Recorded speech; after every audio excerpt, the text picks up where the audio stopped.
Studeni godine časopisa National Geographic donio je naslov Utrka za spas planeta. Može li tehnologija pomoći u rješavanju klimatske krize? Gotovo univerzalni osjećaj je da će uskoro doći kraj svijeta. A sat sudnjeg dana koji održava Bulletin of Atomic Scientists potvrđuje tu opasnost. Može li nas znanost spasiti? Hoće li nas Bog spasiti? Možemo li imati nade za budućnost?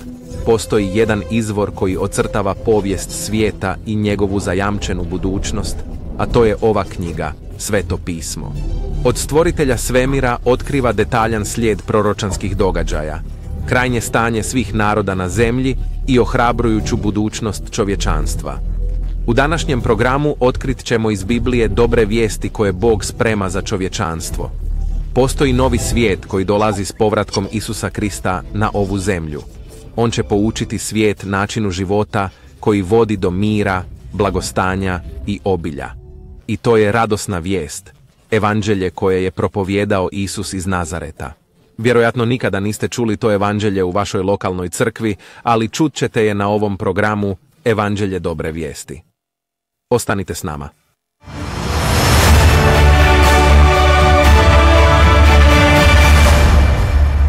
Svi čeznemo za dobrim vijestima, ali mediji i informativni programi šokiraju nas realnošću apokaliptičnih opasnosti u Armagedonu.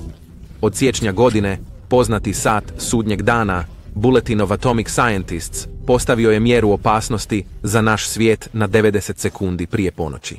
Najveći prorok koji je ikada živio, Isus iz Nazareta, upozorio je da nitko neće biti spašen od velike nevolje koja dolazi.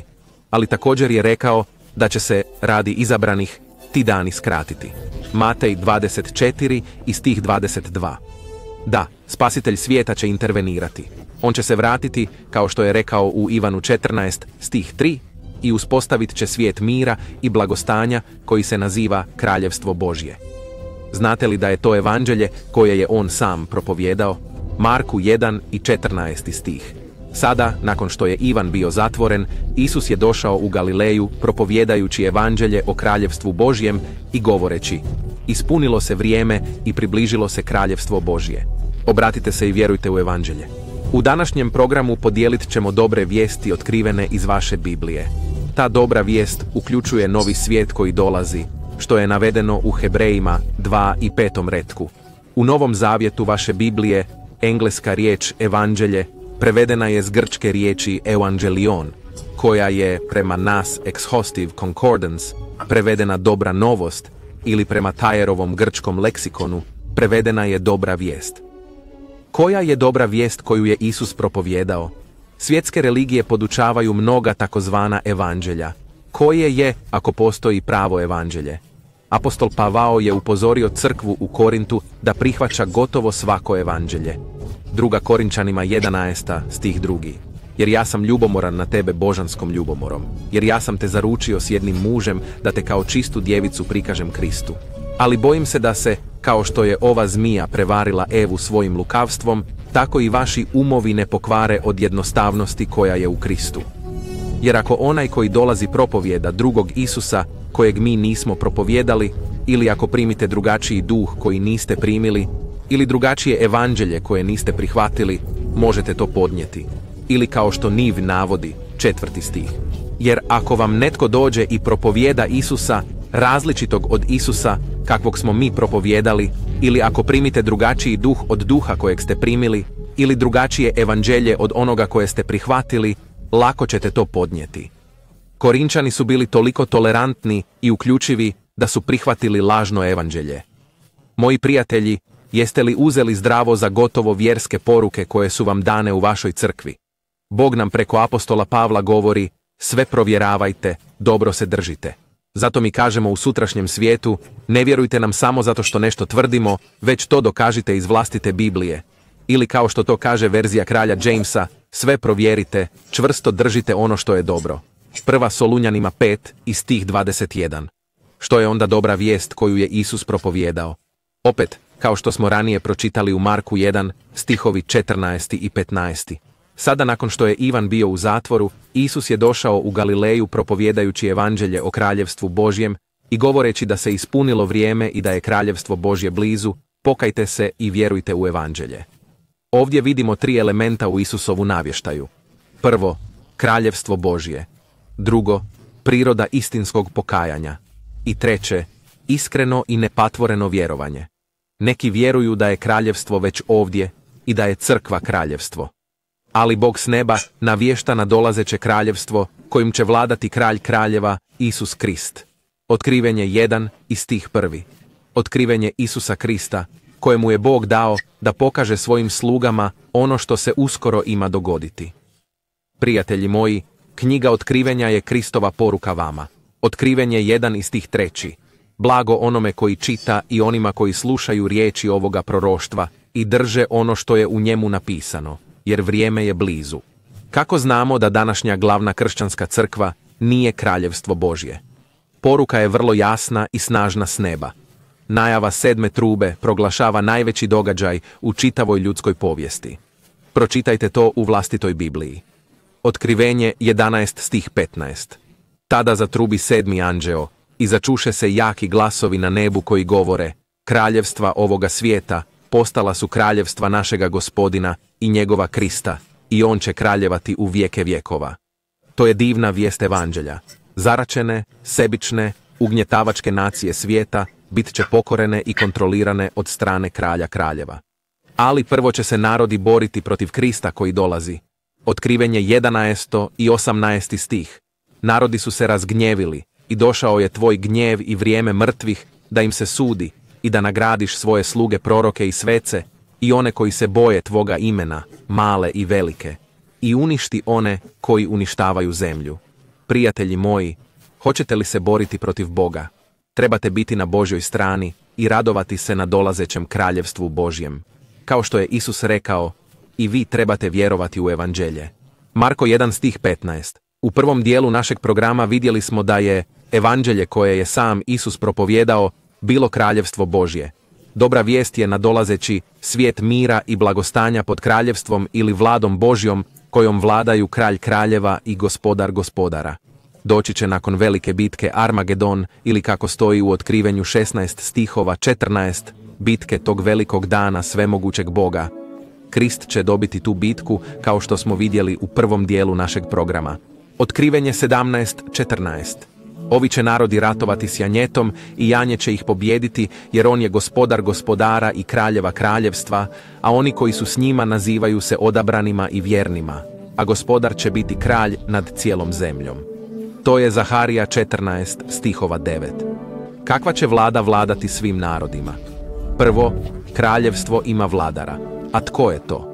Čitamo Otkrivenje 19. i on na svojoj haljini i na bedru ima napisano ime kralj kraljeva i gospodar gospodara. U nadolazećem kraljevstvu Božjem svi će ljudi i svi narodi naučiti put do mira. Hvala Bogu za njegovu vladu punu ljubavi koja će osigurati svjetski mir za sve narode. Čudesni svijet koji dolazi imat će univerzalni sustav zakona koji će osigurati božansku slobodu. Primijetite to u Miheju 4 u 2. stihu. Mnogi će narodi doći i reći će: hajdemo da se popnemo na goru Gospodnju, u dom Boga Jakovljeva. On će nas poučavati svojim putovima i hodit ćemo njegovim stazama, jer će sa Siona zakon izaći u riječi Gospodnjoj iz Jeruzalema. Ratno oružje će se pretvoriti u instrumente mira i produktivnosti. Neki od vas možda su vidjeli skulpturu ispred Ujedinjenih naroda u New Yorku, koja prikazuje čovjeka koji zakucava mač u raonik. Zamislite kako će se svijet transformirati iz destruktivnog u produktivni način. Mihej 4 u stihu 3. On će suditi mnogim narodima i ukoriti jake narode izdaleka. Prekovat će svoje mačeve u raonike i svoja koplja u srpove. Narodi neće dizati mač na narod, niti će se više učiti ratu. Da, Božja božanska vlada će proizvesti univerzalni mir. Zastrašujuće Izaijino proročanstvo će se konačno i potpuno ispuniti. Jer dijete nam se rodilo, sin nam je dan i vlast će biti na ramenu njegovom i ime će mu biti divni savjetnik, moćni Bog, vječni otac, princ mira. Rastu njegove vlade i miru neće biti kraja. Na prijestolju Davidovu i nad njegovim kraljevstvom da ga uredi i utvrdi sudom i pravdom od tog vremena i zauvijek. Revnost gospodara nad vojskama će to učiniti. Izaija 9 stihova od 6 do 7. Knez mira upravljat će svim narodima i koji će pomagati Kristu u vladanju narodima. Apostol Petar je pitao Isusa koje će biti odgovornosti apostola. Matej 19 stih 28. Tako im je Isus rekao: zaista vam kažem da ćete u ponovnom rođenju, kada Sin čovječji sjedne na prijestolje svoje slave, vi koji ste me slijedili, također sjesti na 12 prijestolja i suditi 12 plemena Izraelovih. Isus je svojim učenicima Petru, Jakovu i Ivanu također dao viziju kraljevstva. Rekao im je u Mateju 16 stihova 28. Zaista vam kažem da ovdje stoje neki koji neće okusiti smrt dok ne vide Sina čovječjeg gdje dolazi u svom kraljevstvu. Koga su vidjeli u toj viziji? Matej 17 stih 1. Sada nakon 6 dana Isus uze Petra, Jakova i Ivana, brata njegova, povede ih na goru visoku Same i on se preobrazi pred njima. Lice mu je zasjalo poput sunca, a odjeća mu je postala bijela poput svjetlosti i gle, ukazali su im se Mojsije i Ilija razgovarajući s njim. Da, Mojsije i Ilija bit će glavni državni vođe u kraljevstvu koje dolazi. Tada je Isus rekao svojim učenicima da nikome ne govore o viđenju dok Sin čovječji ne uskrsne od mrtvih. To je Matej 17 stih 9. Tko će drugi pomoći Kristu u vladanju svijetom? U inspirativnoj besplatnoj knjižici koju danas nudimo, dr. Roderick Meredith piše o organizaciji Božjeg kraljevstva. Tko će vladati pod Kristom? Bog je sigurno obučavao Abrahama za najviši položaj visoke odgovornosti u svijetu koji je pred njim. Sveto pismo naziva Abrahama nasljednikom svijeta. Rimljanima 4 stiha 13. Da, Bog će nagraditi Abrahama za njegovu vjeru dajući mu položaj službe nad cijelom zemljom. Kraj citata. Da, Abraham je nasljednik svijeta i mi ćemo sudjelovati u toj budućnosti ako smo istinski kršćani. Kao što govori Galačanima 3. poglavlje. Jer svi ste sinovi Božji po vjeri u Krista Isusa. Jer svi koji ste u Krista kršteni, Kristom se zaodjenuste. Nema ni Židova ni Grka, ne postoji ni rob ni slobodan, nema ni muško ni žensko, jer svi ste jedno u Kristu Isusu. I ako ste Krist, onda ste Abrahamovo potomstvo i baštinici po obećanju. Ne samo da će Abraham, Izak i Jakov biti vladari u nadolazećem kraljevstvu, već i drevni kralj David. Bog će ujediniti dom Judin i dom Izraelov u jedan narod. I tko će njima vladati u Božjem kraljevstvu? Ezekijel 37 stihova 24. David, moj sluga, bit će kralj nad njima i svi će imati jednog pastira. Oni će također hoditi po mojim naredbama i držati se mojih zakona i vršiti ih. Tada će prebivati u zemlji koju sam dao Jakovu, sluzi svome, gdje prebivaju vaši oci. I oni će ondje stanovati. Oni su njihova djeca i djeca njihove djece zauvijek. A moj sluga David bit će njihov knez zauvijek. Drevni kralj David bio je čovjek po Božjem srcu, kao što nam govori u djelima apostolskim 13, stih 22. Kralj David je vladao nad združenim kraljevstvima Jude i Izraela i on će imati tu odgovornost u Božjem nadolazećem kraljevstvu. I moji prijatelji, vi biste mogli biti dio tog kraljevstva. Vjerni kršćani služit će pod Kristom kao kraljevi i svećenici. Poslušajte pjesmu svetaca u Otkrivenju 5 stihova 9. Govoreći o Kristu, dostojan si uzeti svitak i otvoriti njegove pečate, jer si bio ubijen i otkupio si nas Bogu svojom krvlju iz svakoga plemena i jezika i naroda i nacije. Sada slušajte ovo i učinite nas kraljevima i svećenicima našem Bogu i mi ćemo kraljevati na zemlji. Ali kako možemo ikada imati trajni mir među narodima? Odgovor, moji prijatelji, je promjena u ljudskoj prirodi. Vaša Biblija otkriva problem ljudske prirode. Rimljanima 8 i stih 7. Budući da je tjelesni neprijateljstvo protiv Boga, jer nije podložan Božjem zakonu, niti može biti. RSV to navodi ovako. Jer tjelesni je duh neprijateljski raspoložen prema Bogu. Ne pokorava se Božjem zakonu. Doista ne može. Jeremija 17:9. Srce je prije svega prijevarno i očajnički zločesto. Tko bi to mogao znati? Ili kako to Niv navodi. Srce je prije svega prijevarno i neizlječivo. Tko to može razumjeti? Zato Bog ima sjajan plan spasenja da se možemo obratiti iz ljudske prirode u božansku prirodu. Ako ste došli do mjesta u svom životu gdje ste se pokajali i povjerovali evanđelju, kao što je Isus rekao u Marku 1:15, možda biste trebali razmisliti o predaji svog života Kristu i savjetovanju za krštenje. Bog je jasno pokazao što griješnik koji se kaje mora učiniti. Apostol Petar je rekao u Djelima 2:38, obratite se i neka se svatko od vas krsti u ime Isusa Krista za oproštenje grijeha i primit ćete dar Duha Svetoga. Janje Božje, naš spasitelj Isus Krist, platio je za vaše grijehe svojom krvlju. Otkupljeni smo dragocjenom Kristovom krvlju kao janje bez mane i bez mrlje, kao što nam govori u 1. Petrovoj 1:19 stihu. Prijatelji, trebate vjerovati u dobru vijest da vam grijesi mogu biti oprošteni. Put do mira među svim narodima je promjena ljudske prirode. Ta promjena počinje obrazovanjem. Od proroka Izaije saznajemo da će narodi iz cijeloga svijeta putovati u glavni grad svijeta na preodgoj. Mnogi će ljudi doći i reći će, hajdemo da se popnemo na goru Gospodnju u dom Boga Jakovljeva. On će nas poučavati svojim putovima i hodit ćemo njegovim stazama, jer će sa Siona izaći zakon i riječ Gospodnja iz Jeruzalema. On će suditi među narodima i ukoriti mnoge ljude. Prekovat će svoje mačeve u raonike i svoja koplja u srpove. Narodi neće dizati mač na narod, niti će se više učiti ratu. Izaija 2:3-4. Umjesto golemih vojnih izdataka za smrtonosno oružje za masovno uništenje, nacije će ulagati u zdravlje i prosperitet svojih naroda. Mesija, princ mira, poučit će sve ljude u svom kraljevstvu da se pokaju od zle i tjelesne naravi.